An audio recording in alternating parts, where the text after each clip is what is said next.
Somebody said, they pity Christians that go to church and they forget their senses.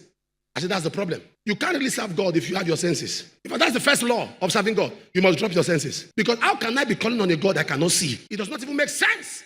Revival is the baptism of passion and unbridled love for God.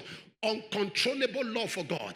You see somebody after service, he still comes to the altar, he kneels down to thank God for the service. Sir, that is a revived heart. You see, what is wrong with this one? What are you trying to do? Somebody is dancing before the Lord, he forgets himself.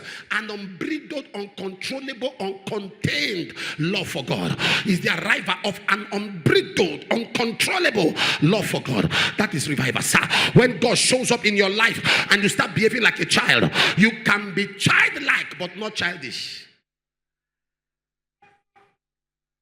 That is revival. That is revival. When they say rise up and pray, you are not crossing your leg because to you it doesn't matter. I can pray on my seat. Rise up, you jump up because every instruction given to you, you take it to the heart of your child. When they say rise up and pray, your leg is crossed because as far as you are concerned. No, that command and instruction is for the lay believers. You are head of department. You tell head of department to rise. You are coordinator. Tell coordinator to rise. You are pastor. Tell pastor to rise. You are a politician.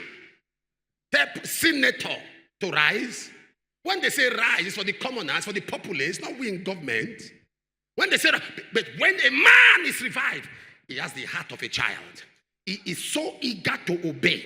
He is so hungry to obey. He's so passionate to the instructions of God. He takes everything God says, hook, line, and sinker. He has no reservation. He suspends his logic and obeys the Spirit. When your logic is still mixed up with your walk with God, you are not revived. A revived man, somebody said, he said, he said, pity Christians that go to church and they forget their senses. I said, that's the problem. That's the problem. You can't really serve God if you have your senses. If that's the first law of serving God, you must drop your senses. Because how can I be calling on a God I cannot see? It does not even make sense. The foundation of that does not even make sense. How can I be calling a God I can't see? Every other God can be seen. Even one, you travel to a place and see a black stone. You see a black stone there. You bow your head, but this one, we can't see him. We can't see him. You cannot follow God and enjoy the best of God when you operate logically. Paul said, we are fools for Christ's sake. He said, but yet making many wise. For Christ's sake, we have suspended our reasoning. Because if I'm to reason logically, you offend me, I should forgive you. I should carry your head under my armpit and break your neck. But he said, forgive.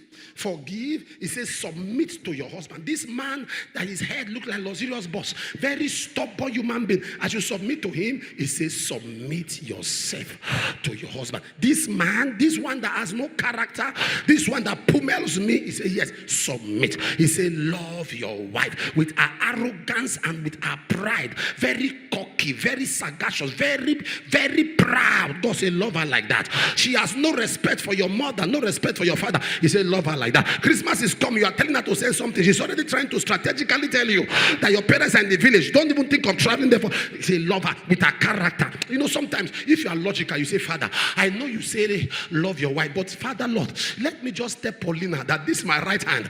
It is one blow, 7 apples. Just only once. After I give her one punch, I will still love her. If he say love your wife, say, Father, Lord, I beg. Just once. Just one slap so I can give her brave factory reset. Only once. After that, God say love her. Sometimes logic tells you, he say respect your husband. Respect who? Respect who now? This one that has no shame. Respect who? But God said it doesn't matter how he is small or good. Honor, submit yourself to him. Submit yourself to him as unto. So your husband is the God that you see. That's what it means now.